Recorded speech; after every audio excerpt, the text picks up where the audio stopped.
Good afternoon, everybody. Welcome to the Matt Townsend Show. I am your host, Matt Townsend, your relationship coach, your guide on the side. We do what we can every day on our show here to give you the tools, the skills you need to make it through this crazy thing we call life, the great big ball of mud. And we really want to give you some insight, I guess a leg up to figure out how to make it through some of the more difficult times of life. Today I want to talk about an interesting stage of life. Now, let me just set the mood here for you a little bit. Now, imagine that you've spent many years raising all of your beautiful children, these gifts from heaven, just wonderful kids. You finally get them off to college. You're so proud of them, and you take your last one away to college. You drop them off. You and the missus get back in your car. You drive home. You go to bed, first time in the empty house, and you wake up the next morning next to some mouth breather, snoring spouse, and you're thinking to yourself, holy cow, who is this person? We haven't talked for years, and now you are there, just the two of you, alone in a quiet home. Doesn't that feel great? Now, when you think of that idea, I want you to think of what's the most common emotion that comes over your body. Do you feel peace, like, finally? Can you relax now? Do you feel excited, energized by the opportunities of the future? Do you feel invigorated to know that, holy cow, I got my whole life ahead of me now? Now I can do every single thing I want to do. Or do you feel another emotion? Do you feel fear? Do you feel, sadness, like, oh, geez, now I've lost my baby? Do you feel alone? Do you feel ignored, abandoned? Do you start to wonder what you're going to do? Do you fall into depression? What are the feelings that come over you? Because today we want to uncover this illusion. I don't know what it is, because we're getting some mixed research on this idea of empty nester syndrome. Personally, when my mom and dad kind of kicked us out, I've never seen the happier people in my life. I've never seen the celebrations than my parents when they dropped us off. In fact, I got to witness it with every one of my sisters. And I think there's something about finally knowing that your role as an active parent has maybe done, and then you're able to hand over your kids, right? Or are you not feeling that? Empty nester, that's the topic we're going to talk about today. And again, some of the research is a little confusing, because some research we've read from kind of the historic research on empty nesters basically says that, and this is from the 90s, that you have about a 16% increase in your divorce rate at the time of empty nesting when your last children leave the home. The divorce rate tends to go up a bit right there. But some of the latest research is saying, oh no, it is time to party like it's 1999. I couldn't think of the year. That's how bad it's getting. As a father of 6 children, though, I sit here and I'm excited to test the empty nester syndrome. I want to see what it does to me. I have a feeling I'll celebrate the moment, and I have a feeling my wife will be depressed. Have you noticed that? Does your wife handle it more differently than you do? Does she take it to a different degree? Some of the latest research, interestingly, shows that a lot of the empty nesters maybe fall into other problems. Like, they've got time now they've got to spend with each other. Like, do you remember when you were dating, you used to be able to find, we could do anything. Let's just go, whatever. We could do anything and make it fun. Now you got to worry about your health. You got to worry about your parents' health. A lot of that gets into the problems with empty nester syndrome. You're trying to take care of your aging parents, and that causes other problems. Some other problems apparently is that empty nesters tend to go wild. A November 2010 study by the Center for Retirement Research at Boston College found that when children leave the nest, parents increase their per capita spending on non-durable goods by an average of 51%. This includes everything from exotic vacations to evenings out to new wardrobe and pricey hobbies, not to mention all of the medications and other things we need to take to make it through these times. So this study is basically saying that our assets start to, well, not drop, but we're not paying down on our debt.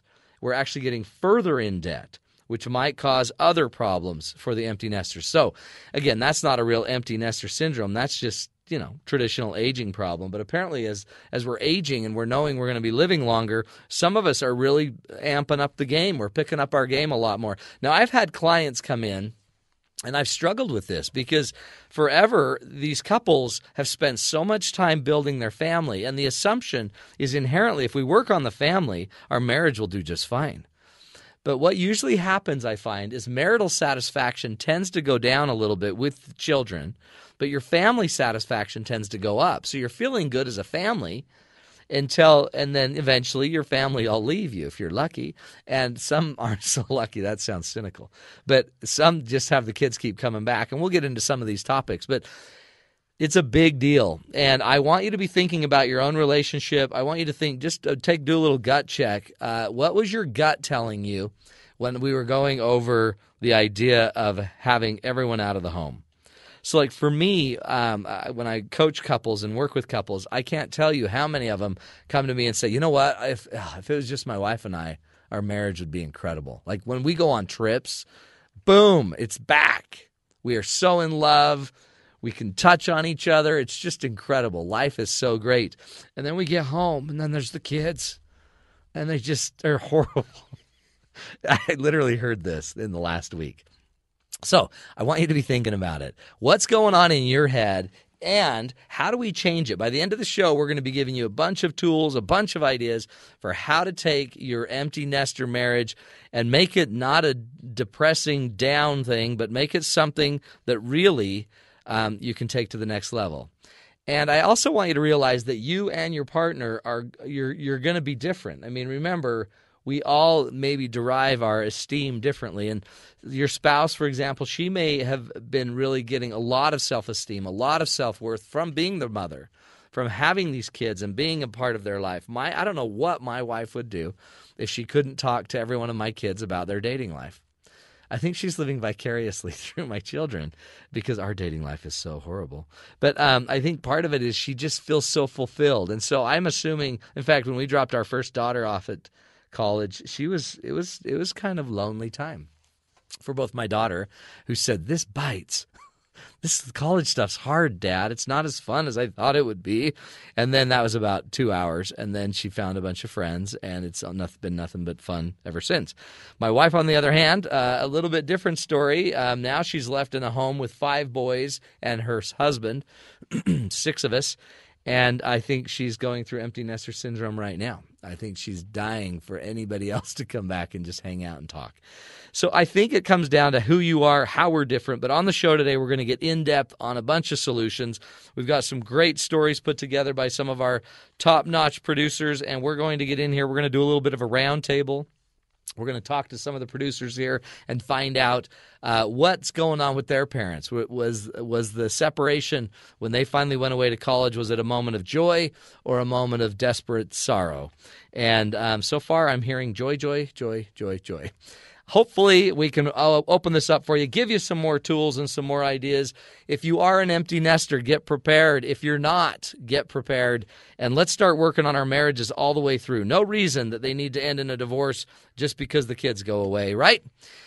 That's our idea. That's the topic for today's show. Hang tight. We'll be back after this break right here on the Matt Townsend Show on Sirius XM 143 BYU Radio.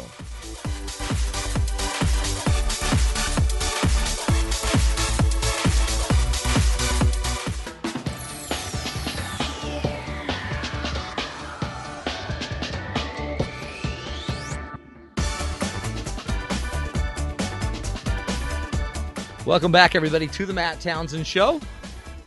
We are talking about empty nester syndrome. Apparently, when our kids go away, we miss them, which I don't quite always understand because sometimes I can hardly wait. Like, I'm excited for June because June's when we send all of our kids away on camps. And so I think that's the pre-run for the empty nester syndrome. We are talking about the when our children leave, the impact it has on us, as on our marriages, our relationships, and does it have to be so bad. And it's interesting because the research isn't necessarily clear. And our own Corinne Collins is going to be joining us in a minute.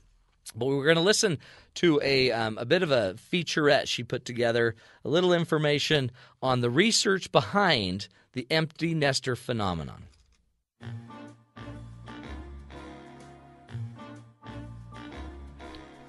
In September this year, my parents will wave goodbye to their youngest child, as my sister leaves home for university. After seeing 3 children off and being parents for 40 years, I'm certain that the adjustment is going to be a bit tricky. In fact, my mum has already asked me if I'm going to move home anytime soon. I don't think so, Mum. But does empty nest syndrome really negatively affect marital relationships? Data from the National Centre for Health Statistics that was collected between 1981 and 1991 indicates that during the empty nest years, the rate of divorce increases by 16% for couples married 30 years or more. But more recent studies tend to say that marital happiness increases after the children have flown the nest. Every fall, psychologist Karen L. Fingerman asks her freshman students how they think their parents are coping with life without them being at home.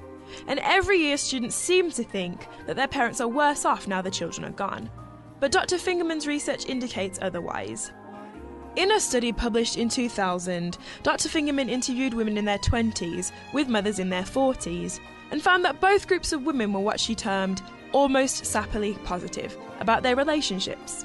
The same can be said for marriage relationships too, and a 2009 longitudinal study published in the journal Psychological Science says that marital satisfaction increases with overall age, but the empty nest results in increased marital happiness because partners have more time to spend together.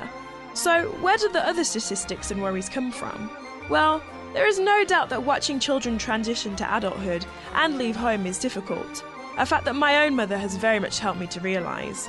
However, this also frees up time for couples to spend together without the stresses of child rearing. Because, after all, the empty nest is still, well, a nest.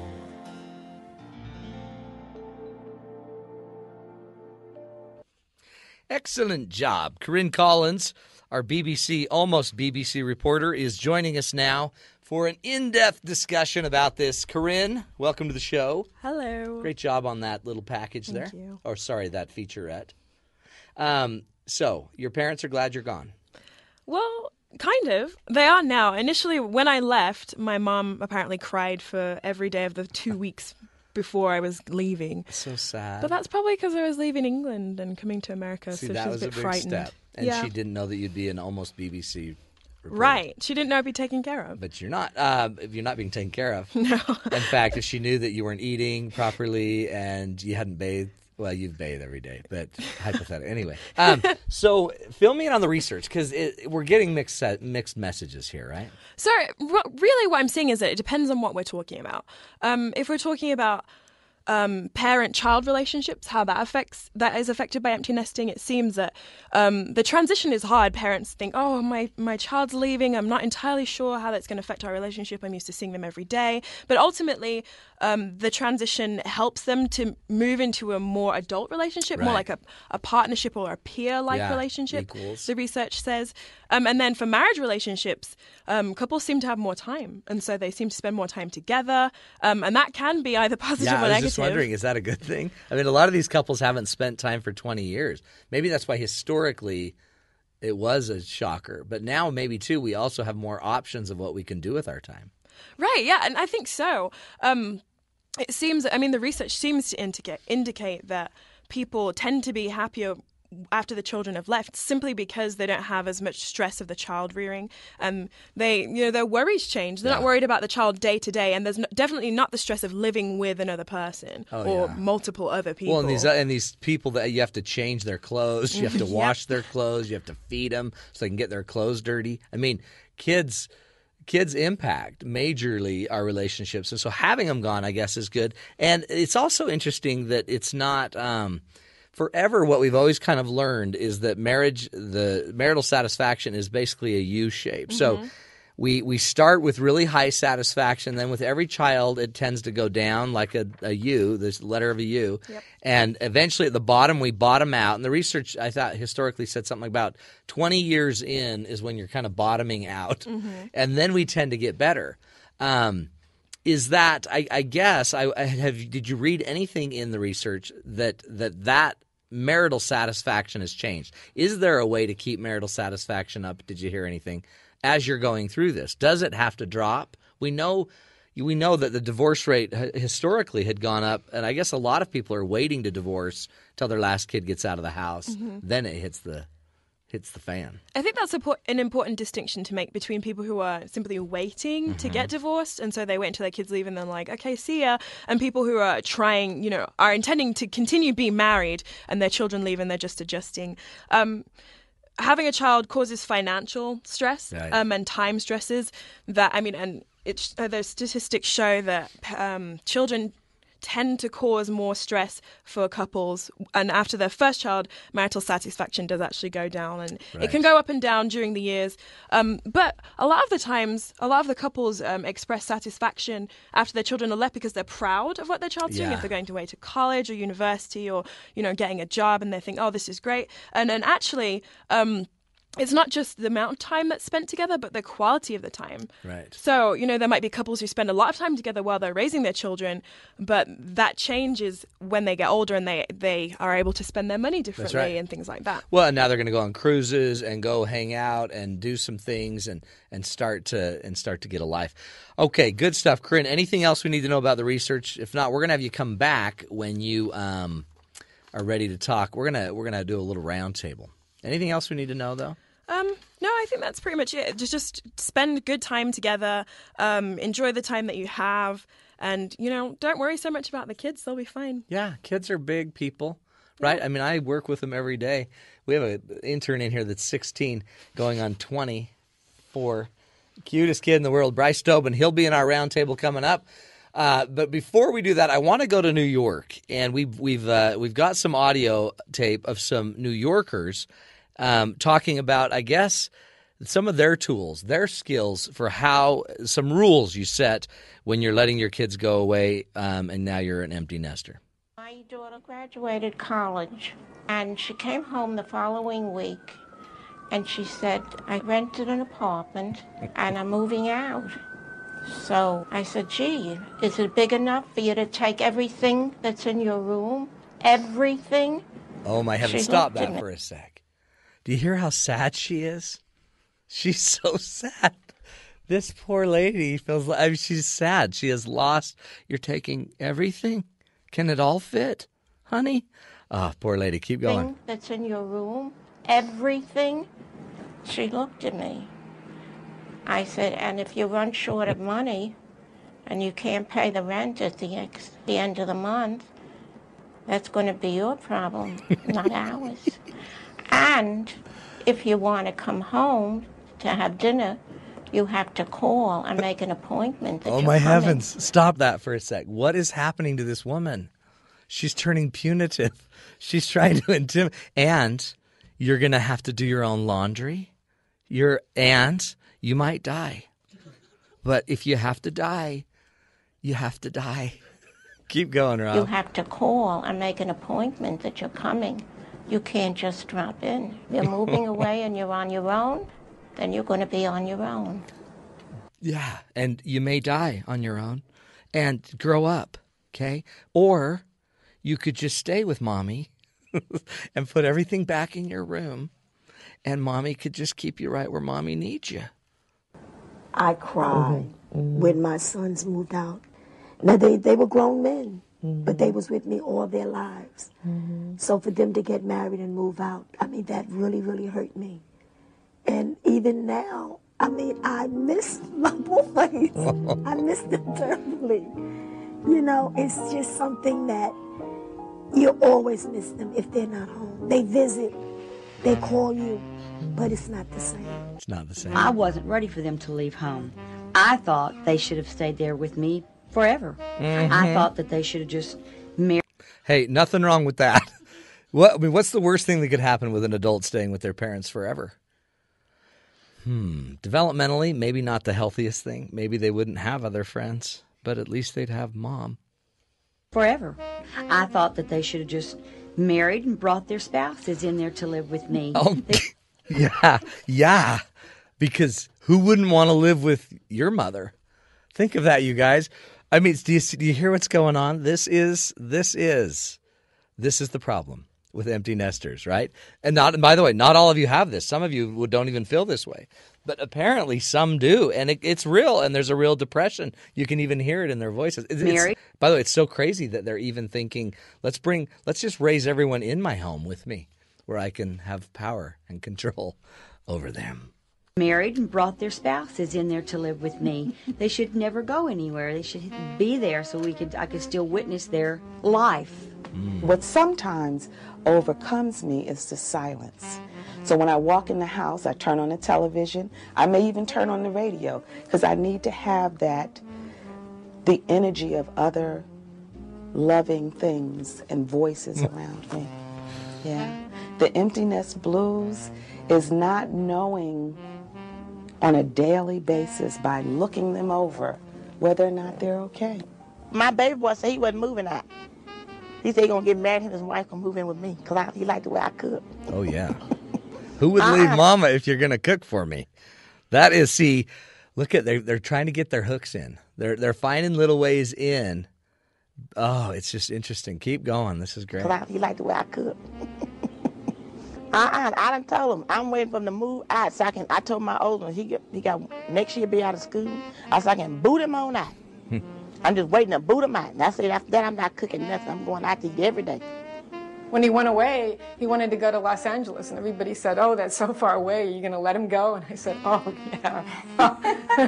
I mean, I was really happy. I hate to say it. Call when you get there. Yeah, right. Call when you get there. Awesome. Okay. So, that is the perfect little cornucopia of empty nesting paradigms and how we get through them, how we cut through them.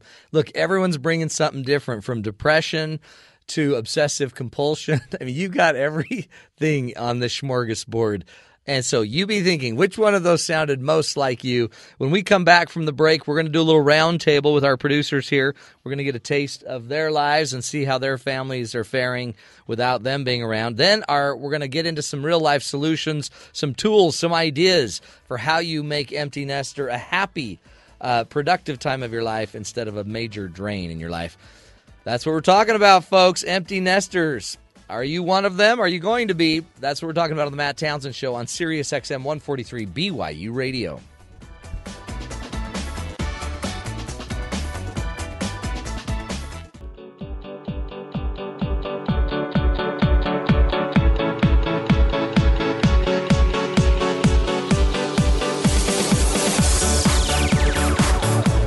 Welcome back, everybody, to the Matt Townsend Show. I'm your host, Matt Townsend. Today we are talking about empty nesters, how your life falls completely apart when your little munchkins leave your house and it's just you left, just with you and your spouse, not knowing what to do, sad, incapable of actually probably even making your own meals anymore. Actually, we're going to blow up that myth. It doesn't have to be all bad or sad when your kids go away, and we're going to go right away to one of our producers, Bryce Tobin, who has gone out on the street, he's gone and done a little man on the street, asking them about empty nesting. I am what some people would refer to as the baby of the family. Depending on how you see it, I gave my parents the gift, or curse, of empty nesting. Empty nesting is all about perspective. Some see it as a lonely place where something wonderful used to be. Others unabashedly see it as a long-awaited freedom. My parents most certainly fall into the second category on this. For today, I hit the mean streets of Provo to see what others had to say. While I was walking about, a guy drove past me on a motorcycle. I had found my first victim. So I asked him if he was worried about becoming an empty nester. No, 6 years away. Not afraid of it. Let's face it, he drove a motorcycle around. He's leaning in at the end of this race. Then I ran into Jen, and she's not the typical empty nester. She was a single mom. When you're a single mom and it's all about survival. I didn't have time to worry about that. And then I ran into the Petersons. They've been empty nesters for longer than I've been alive. They are watching their kids transition into empty nesting, and they have quite the perspective on this. Have you picked up hobbies? I read, gardening. A lot of reading. Uh-huh. He gardens, I don't. And I used to play a lot of music, violas. I don't think one really thinks about that. nice. I don't know if you can get them ready. That's something you just sort of have to work through yourself. Yeah. But I suspect the way they would learn is by what they see your example is. Yeah. And if you see you moping around and sad. If you're going, woohoo, then they work. Empty nesting doesn't look so bad now, does it? It actually sounds really fun, Bryce. So we're going to bring our round table in here, all of our producers, and we're going to do a little bit of I want to hear about their parents. And so we're going to ask them all first to share me a little bit of their story. Was it easy or hard for your parents when you left? Then we're going to come back and do another round where you're going to tell us, what are some of the things that mom and dad did to get over losing such beautiful children as all of you. Okay, let's start with Bryce. Bryce, easy or hard for your parents? What did you notice? I would say it was pretty easy. They looked forward to it. Did they celebrate like the motorcycle guy? It's going to just happen. No, I don't think they celebrated. They were too busy. But they're too busy partying. If they had time, I would not be surprised if they did. So they enjoyed it. Sheldon, how about your parents? Well, I'm not really sure about with my parents because first of all, I'm the second oldest. Okay. And so, we've already had one who's left.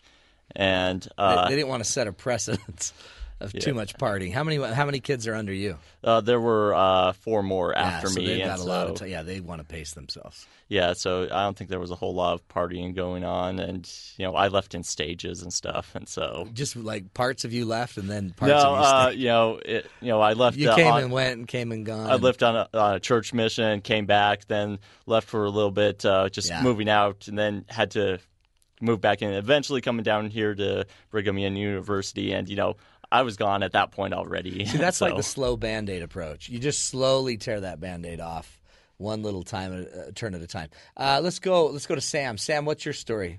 Your parents happy or sad? Well, it's tough to say. Well, we all moved away to college, and then they moved to where we were all going to college. So you didn't even get away. It's like, Mom and Dad were trying to ditch you, and that's exactly what happened. Us. But then they get here and they buy an RV and say, "Well, we're trying to get away from you guys," but we just got away from them, so it's tough to say. Oh my heavens! We're going to talk about the RV. So that is a really good solution for all of you that need something to do there. You can go buy expensive toys like RVs. Where are we going to go? Corinne, you ready for your turn? Your mom had a hard time. Yeah, she did. Apparently, she cried every day for 2 weeks before I left. But I only know this because my grandma told me. It's because she was going to miss your cute accent. Everyone in England has an accent, so maybe not. Really? Yeah, that's true. Okay. But my dad also, I went back home last year after I finished my bachelor's degree. And when I left to come back and do my master's degree, my dad said, "Oh, you're leaving me again?" And I was like, yeah, I am. Yeah, that's I am, Dad. Move along. Yeah. Was it harder for your dad or your mom, do you think? I think it was hard for both. I had no idea that my mom cried the first time, and I'm sure she cried again this time I left. But they get really paranoid that I'm not okay. I get emails all the time and phone calls. There's a lot that could go bad in Provo. Right. Well, that's the thing. Compared to where I'm you grew thousands up. of miles away. You are in a completely different land. Yeah, they can't help me. I'm on my own. Yeah, you're a big girl now. Good, Corinne. Okay, Rob, bring it home. Mom or dad cheering your departure, or were they sad? Both doing great. Yeah, I know your mom, and I've never seen a happier woman. Happiest I've seen him. I'm the oldest. Happiest I've seen him since I was a baby. In fact, as far as I remember. And I've also never seen them more in love. Yeah, no, your parents are more frisky than I've ever seen. I don't know if we wanted to bring that up right now, but they are loving each other. Well, and the truth of the matter is, I'm looking back, they seem a bit too happy. It makes me wonder how hard were we on them at over the last few years as that kind of home stretch. I really think the last couple of years right before they finally emptied us all out was probably the roughest for them of all. So it probably is, isn't it? It's probably why they enjoy it so much now. It's the pressure buildup, exactly. Okay, we're going to go around the loop again. This time, kids, we want your advice. What do you see your parents doing that you see as really healthy?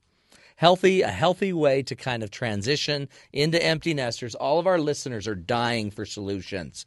So let's go back to BT. Bryce Tobin. So my dad, probably the most frugal person in the world. Yes.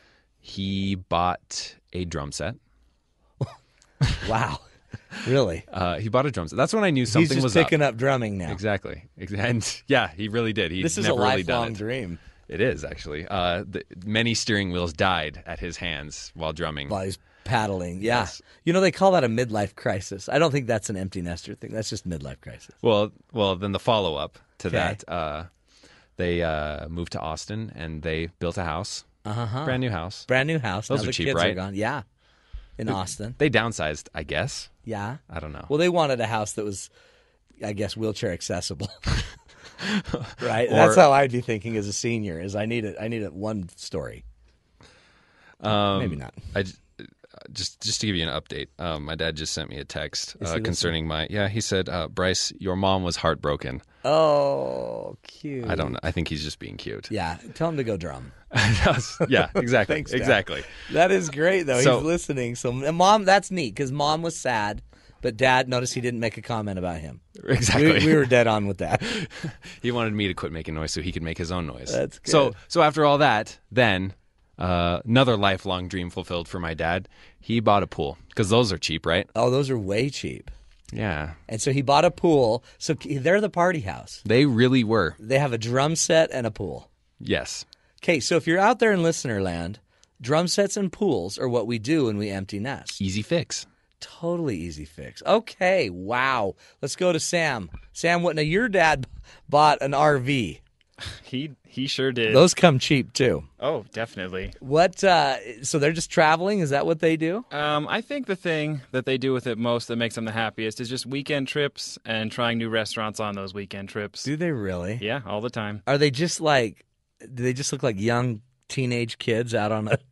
Well, I think taking they look the like big car young out. teenage kids wish they looked. Yeah. But what are you How gonna fun do? is that? They're Anything else bragging that about they're all doing? the good places to eat all the time. That's great.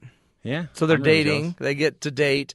They have to be, trapped in this rolling box, and Yeah. I guess they're just going all over the country. Well, all over Utah anyway. All over, yeah, they're trying to They don't save actually money on get the too gas. far away, but That's cute. there's a lot of places to go. It's fun. So pools, drums, and RVs. That always works. Sheldon, any advice from your parents? Probably not really from my parents, because like I said, when I left, it was Yeah, just they're kind still of business as they're usual, surviving, and yeah. so yeah. Well, I guess one piece of advice is to break your child out in pieces. I guess that a little works. here, a little So, there. That's yeah. good advice. Where are we going? Who was next? Oh, Corinne, you were next, right? Yeah, my dad bought an exercise bike and a bunch of other exercise gear. Equipment. So he's getting pumped up. Yeah, and now a gym membership. That's happened. And they also use me as an excuse to come on vacation, which isn't So much they of a travel. vacation for me because No, I have now to you take gotta care work. of them. Right. But yeah, they in your travel. apartment, probably. Right, exactly. Yeah, 'Cause you're all probably, of them. Yeah, that's always fun. Yeah, it's great. You know what? You can have him use Sam's motorhome Yeah, I might because have to his talk to him parents, I'm about sure, that. have got a lot of room in there. So if you notice what's going on, though, these parents these are like midlife. They're doing all these things that you all trapped them from doing. They were never able to do these things. I bet they're kissing on each other. Don't you think? They're having time together. They go dancing. La Bamba. The polka. Serious. Accordion music. I bet it's playing through the house. Let's finish up with Rob. Rob, how about you, brother? Empty nesting survival strategies on a budget. Yes. Don't buy. Borrow the neighbor's rototiller, and every space of your yard that you're not parking a car on, go to town, just rototill it. Never had a garden before. Last year, I think they had like 300 tomatoes or something. Holy cow. Tomatoes are their new children. Are they plump and juicy? Plump and juicy children. It's what's interesting about that gardens are work. Why would you give up all this work and then go get more work? I guess they're just in practice of all the work that they've had to do for so long. They just feel lonely without it. Gardens would be the last thing. I wouldn't get a pool either because you got to clean it. The drum set I get. I would do the drum set and the motorhome, except I would just rent them. I don't want to do the maintenance. Man, I'm lazy. So your parents are all fairly glad, yet sad, apparently. A few of your parents. What does that say about us? Well, I think I already know what it says because I work with you every day. Okay, that's good. Now, by the way, was it a huge transition for all of you? Anybody want to jump in on that? Just to leave your home. I mean, Corinne's on that one because she left her homeland. Yeah, it was really hard. I don't think it was necessarily just leaving home, but leaving your country and then having to be an adult. I had to do I did my own laundry at home. I wasn't that bad. Yeah. But, like having to do those things, not just having the option to do those things was a bit different. And then just not being able to talk to my family every single day. That's got to Or be even hard. like to see them, once a year, or if I'm lucky, mostly it's once every 2 years. So, that was hard. That's a big deal. Do any of you feel frustrated that why are mom and dad getting so cool now? Like, why they were so nerds forever and now they're all cool? I think, Bryce, you're going to have to answer that because your dad's actually listening. So, Dad, Tobin, here we go. Well, with the pool, they got a jacuzzi and a grill. And so, like... They're hip, man. It was awesome. Where was that when I was a kid? Yeah, no. You'd break it. I would have, actually. So they don't want you to break it. So have. they're sitting there now in Austin. I bet your dad is right now sitting in the jacuzzi. Mom's probably grilling something. And they're listening to Sirius XM while their son is famous now. Nah, I wouldn't say famous. Infamous. Okay, well, kids, you just brought hope to the listeners. It doesn't all have to be bad. There are some good things that we can do in this stage when really, it's not like we're dying, right? You're just letting your kids go, and you're getting your life back, and you're getting an RV and a drum set, and you're going to be toned because you're working out in your pool and eating tomatoes. It's the perfect life. It doesn't have to be all bad. When we come back from this break, we're going to give you a few more tools to take it to the next level to make sure the empty nester stage is one where you redo the nest, you put a pool in, and you park an RV right outside the nest. You're listening to The Matt Townsend Show on Sirius XM 143 BYU Radio.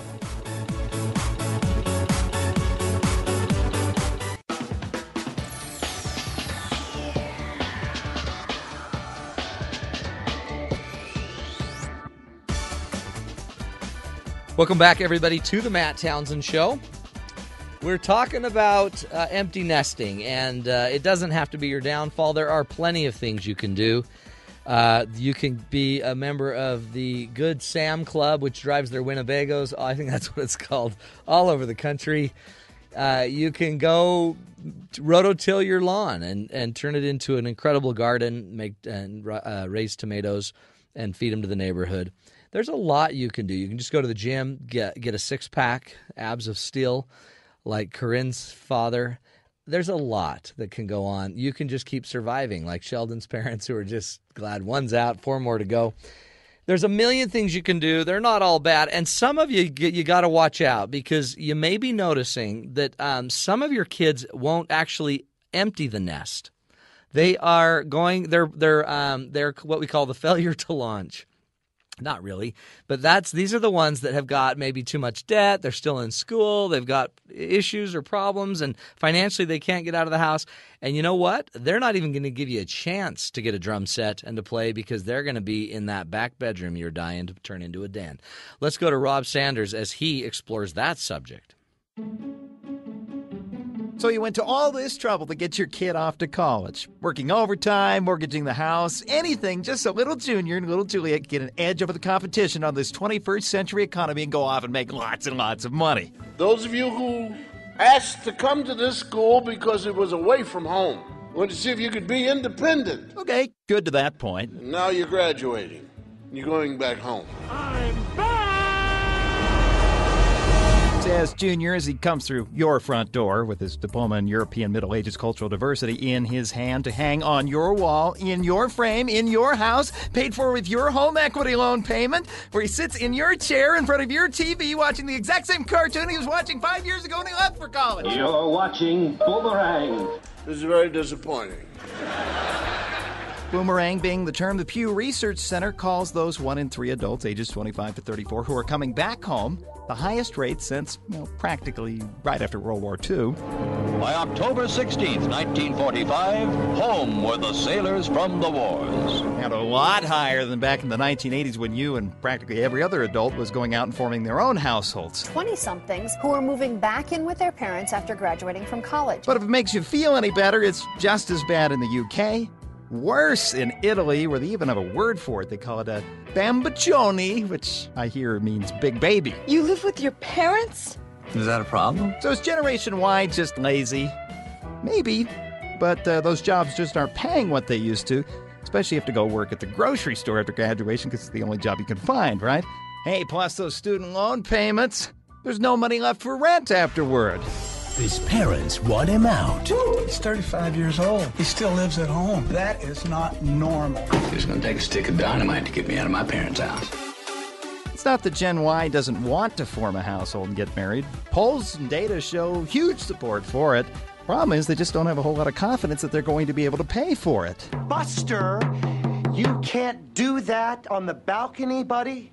Mom says it's too windy. Why even try to pay for it when those baby boomer parents are just so nice that you stay at their house? They feed you and everything. Oh, that is classic. Mom says it's too windy. You know, when an adult child is, geez. You know, things have changed. Have any of you noticed that? Things just aren't what they used to be. Do you remember when the 17-year-old kid would enlist in the military just to get out of the house? Where have we gone? Now we can't even get our 37-year-old kid off the deck because when it's windy. Good times. So, again, you know, everyone's got reasons. Tell me how many cultures have made it multi-generationally. We can do this. We could make this work. You can have 4 generations in a home. It's just not the American way. That sounds bad.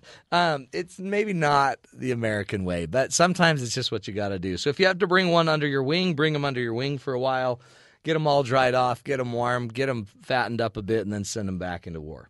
That's kind of the motto we're going to give you. I think, parents, this is a time to celebrate. Empty nester should not be just this horrendous, horrible time. It's time to take it back, and we're going to give you some tips from a woman named Sherry Clark, a licensed marriage and family therapist and life coach in Germantown, Maryland, basically gets into the idea that empty nesters, you don't have to sit down and die. Life is too precious for that. This is a major point of change. So if you just put your kids into college and you're now home alone, don't let it turn into divorce. Here's some tools that we can help you to kind of get your life back. First of all, be aware of where you are and accept it. Be aware that you are now in a great stage, a pivot point of your life, and take your life back. Another one is to recognize you may have some grieving. That's normal. You heard some video or some audio earlier today on the show of some ladies from New York that were grieving the loss of their child who has to go away to college. You can think of your life now as a blank slate, meaning it's time to start something new. Get yourself a drum set and get going, because honestly, if that's been your dream, it's never too late to go beat on a drum and get a hot tub going in your backyard. Be aware of the signs of depression. If you're sleeping too little or too much, if you're eating too little or too much, or if you're crying excessively. Again, I think it's normal when your daughter leaves Europe or England and goes to the big Provo, Utah. It's normal to cry. Let her just cry it out. But if it goes on for months or, extended periods of time, you probably need to go get some help with that. Feel your feelings. Let yourself experience the emotions of this new phase. It is a change. It's transition. You'll adjust. Remember, some of us don't like to adjust or change much. It's going to happen. But over time, change is good, right? It can happen. Don't make impulsive changes without processing what you're feeling. I wouldn't just go out and buy a Winnebago. I would probably think it through, and those are big investments. I wouldn't start digging in the backyard with the pool until you've thought it through, like Bryce's parents did. Rebuild some old friendships. This might be a great time to go find some of those old friends you used to hang out with. Do you remember the ones that you lost when your kids came around because you lived in different parts of the state or had different issues going on, too busy to deal with it? Go back and look up some of those old friends and start trying to reignite some of those friendships. Remember that some of the things that you used to like to do. Maybe you used to play tennis. My wife and I played tennis all the time until we had kids, and I have a feeling as these kids get a little older, my wife and I are now getting some time to go have some free time like that. Plan and organize your own life. Get organized. I had some parents who said our only time to be together, to be intimate, was on Saturday mornings, and that's when all my kids would show up to eat breakfast. And I'm like, well, who's inviting them? Just tell them to stay away from you. You and your husband need some time together. And so they actually just filled everyone in that's when mom and dad are going to just spend some good time together. And nobody showed up after that. Recognize your needs and how you plan for them. Resurrect and strengthen your marriage. This is the time to focus on each other, to reconnect. Go take some classes together. Go learn some things. Go have some fun, exciting times. Remember, again, we've talked about this on the show, that when you have fun together, your body attributes that fun and excitement to the person you're with. So if your person you're with is the person you love and you want to grow the relationship with, the more fun you have, the more you'll attribute it to them. Think of your future as an adventure. Take care of yourself physically. Get financially strong and solvent so that you can actually retire and kick back. Practice some good self-care. Get a massage once in a while. Exercise. Just love on each other, for crying out loud. You've spent all of this time working to get the kids there. You've made it. Enjoy your successes. Enjoy your grandkids. That's what life's about, my friends. Empty nester, it doesn't have to kill you. It just is a chance to have a nice, clean nest. Thanks for listening, everybody. Again, we're here every day, Monday through Friday. We'd love to hear your ideas. If you have a show idea for us, you can tweet us at BYU Radio, Facebook us at BYU Radio, or go ahead and chat or email me directly at mattchat@byu.edu. mattchat@byu.edu. Thanks for listening to the show, everybody. This is the Matt Townsend Show on Sirius XM 143 BYU Radio.